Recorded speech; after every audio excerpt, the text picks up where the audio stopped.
Everyone, আসসালামু আলাইকুম। কেমন আছেন সবাই? তো আজকে আমি অনেক দিন কি বলবো, মানে কয়েক মাস পরে আমি ভিডিওটা এডিট করতে গেলাম। যদি আমার কোনো ভুল হয়ে থাকে তাহলে আপনারা অবশ্যই ক্ষমা সুন্দর দৃষ্টিতে দেখবেন। তো আমার শাশুড়ি আমাকে ফোন দিয়ে বলতেছে যে আমার ফুপু আসতেছে, তো আমি তাকে রিসিভ করার জন্য আমি আমার শাশুড়ির বাসায় যাচ্ছি। তো ওখানে আমি সবার আগে চলে গেছি রেডি হয়ে, আপনারা তো প্রথমেই দেখতে পারছেন। তো এখানে এক এক করে ওরা সবাই আসতেছে, আমি একটু ভিডিও ফুটেজ নিয়ে নিলাম যে কে কে আসতেছে, আমি একটু উপর থেকে দেখে নিই। তো সবাইকে এক এক করে নিয়ে আসছে, আর ওরা তো চিনে না, তাই অন্য বাসায় চলে গেছিলো। আর এখান থেকে আমার বড় ফুপু এসে মাথা ঘুরে এখানে শুয়ে আছে, যে ওনার মাথা ঘুরতেছে। উনি বাসে করে গাড়িতে যেহেতু আসছে, উনি বমি করছে, তার জন্য উনি অনেক দুর্বল। আবার উনি হচ্ছে প্রেশারের রুগী, তার জন্য এভাবে শুয়ে আছে। বালিশ দিব বললাম তো নিল না। এখান দিয়ে যে ওরা আসতেছে আর ঝগড়া করতে করতে আসতেছে, বলতেছে যে চিনি না, তোমরা আগে গিয়ে নিয়ে আসবা না, আমরা ওখানে চলে গেছি আমার বুড়ো শাশুড়িটাকে নিয়ে।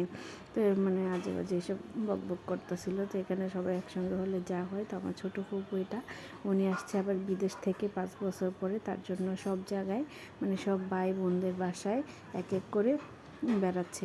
এদিক দিয়ে ওরা সবাই আসার পরে আকাশটা হঠাৎ করে মেঘলা হয়ে গেছে, যে মনে হচ্ছে যে বৃষ্টি পড়বে পড়বে ভাব।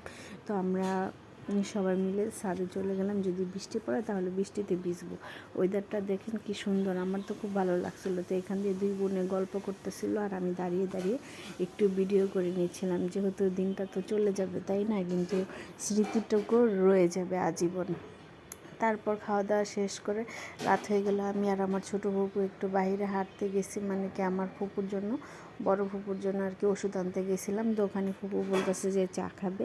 তো আমি বলতেছি ঠিক আছে, তাহলে তুমি চা খাও, আমি চা খাবো না, আমি একটু দাঁড়িয়ে ভিডিওটা করে নিই। তো উনি দাঁড়িয়ে দাঁড়িয়ে চা খাচ্ছিলাম, ভিডিও করতেছি। উনি প্রথমে বুঝতে পারে না, তারপর বুঝতে পারছে আমি ভিডিও করতেছি। পরে বলতেছে রাস্তার মাঝখানে ভিডিও কেন করতেছিস, মানুষ তো তাকিয়ে আছে। আমি বললাম যে মানুষ তাকিয়ে থাকুক, ওনারা কি আমাকে চিনে? তো এই বলে এড়িয়ে গিয়ে আমি তো ভিডিও করছি। উনি তারপরে আমাকে বলতেছে খাবি, এখন দেখে যে আমি ভিডিও করতেছি, তার জন্য মুখটা ঘুরিয়ে নিয়ে গেছে। তো আমি তো হাসতেছিলাম, পাশের মানুষগুলোও হাসতেছিল। তো এখানে আমাদের চা খাওয়া শেষ, এখন আমরা চলে যাব। তো আমার শাশুড়ি ফোন দেওয়া বলতেছে যে আমরা যেন আসার সময় একটু চা নিয়ে আসি। তারপর সবার জন্য আমরা আসার সময় এখানে পিঠা কিনে নিয়ে গেছি আর চা নিয়ে গেছিলাম। তো ওটাই আমরা কি হয়েছে রাস্তায় সেটাই আমার ফুপু বলতেছে সবাইকে।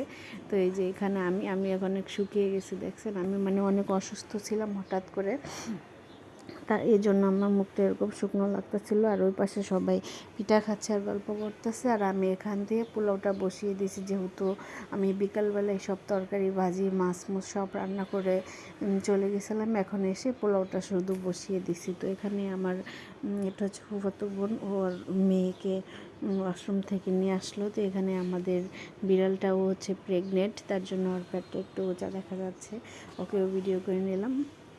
তারপর এখানে আপনাদেরকে আমি দেখাচ্ছিলাম। তারপর কি আর দেখাবো, অন্ধকার, তার জন্য দেখায় নেই, কারেন্ট চলে গেছে, সেজন্য আমি একা একাই কী জানি বক বক করে বলতেছিলাম। এখান দিয়ে পোলাও হচ্ছে, মানে গ্যাসটাও চলে যাবে ভাপ, এই জন্য লাল আগুন হয়ে গেছে। তো আমার শাশুড়ি সবাইকে পিঠা দিচ্ছে, ওনারা সবাই বসে বসে খাচ্ছিল। তো অনেক দিন পর, মানে অনেক বছর পর সবাই একসঙ্গে হলে যেমন মজা হয় আর কি। তো আমার তো খুব ভালো লাগছিলো। তো সবাই মিলে পিঠাটা খাচ্ছিলো, আমি আবার পিঠাটা খাইনি। তো ওই দিন খাওয়া দাওয়া শেষ করে আমি হঠাৎ করে অসুস্থ হয়ে পড়ি, তারপর বাসায় চলে আসি। তো এটা হচ্ছে পরের দিন সকালবেলা আমার বাসায়। তো এখানে আমরা এখন ওই বাসায় যাব, তার জন্য আমার হাজব্যান্ডকে কাজে বিদায় দিয়ে তারপর আমি ও বাসায় চলে যাবো। দেখেন আমার চেহারাটা এখন গ্লো করতেছে, ঘুম দেওয়ার পর আমার শরীরটা একটু ভালো হয়েছে। তারপর এখানে সবাইকে আমি নাস্তা দিলাম, ওরা সবাই নাস্তা খেয়ে এখন আমরা বাসায় যাব। এর মধ্যে দেখেন কি বৃষ্টি আমাদের রাস্তায় পেয়ে গেল। তো আমরা তো এখান থেকে একদমই নড়তে পারতেছিলাম না, প্রায় এখানে আধা ঘন্টার মতো আমরা এখানেই দাঁড়িয়েছিলাম টোটালি। মানে কি করবো, বাসা এখান থেকে মাত্র 2-3 মিনিটের পথ, কিন্তু আমরা এখন সবাই গোসল করে আসছি, তার জন্য আর বৃষ্টিতে ভিজলাম না। যেহেতু বৃষ্টিতে যদি ভিজি তাহলে আবার অসুস্থ হয়ে পড়বো, তার জন্য এখানে দাঁড়িয়েছিলাম। তো বৃষ্টি তো কমতেছে না, পরে লাস্টে কি আর করব, আমরা এই বৃষ্টিতে ভিজে ভিজে পরে বাসায় সবাই দৌড়ে যায়, যেহেতু বাসাটা আমাদের কাছেই ছিল, আমরা প্রায় চলে আসছিলাম। তার জন্য এখানে এসে দেখি আমার ফুপু তো বাটাবাটি শুরু করে দিছে। তো আজকে নাকি ভর্তা হবে, সমস্ত ভর্তা বড়া মানে এরকম আইটেম। তো আমিও কাজ করতে করতে দেখেন হাঁপিয়ে গেছি, মনে হচ্ছে না, কিন্তু আমার থেকে বেশি আমার ফুপু কাজ করছে। তো আমি কমই কাজ করছি। এখানে যে ওনারা 3 বোন, আরেক বোন আছে ইন্ডিয়ায় থাকে। তো ওনারা 3 বোন অনেক বছর পরে একসঙ্গে হয়েছে, গল্প করতেছে। তো এটা দেখে আমার খুব ভালো লাগতেছিলো, তাই আমি বসে বসে ভিডিও করতেছিলাম আর আমাকে দেখাচ্ছিলাম যে দেখেন আমি ঘেমে ঘেমে কী অবস্থা হয়ে গেছে, অল্প একটু কাজ করে হয়রান হয়ে গেছি, মনে হচ্ছে আমি না জানি কত কাজ করছি। তারপরে এই যে আমার ফুপু এখান দিয়ে বাটাবাটি করতেছে। আর এই ছোটো ফুপু অনেক কাজ পারে।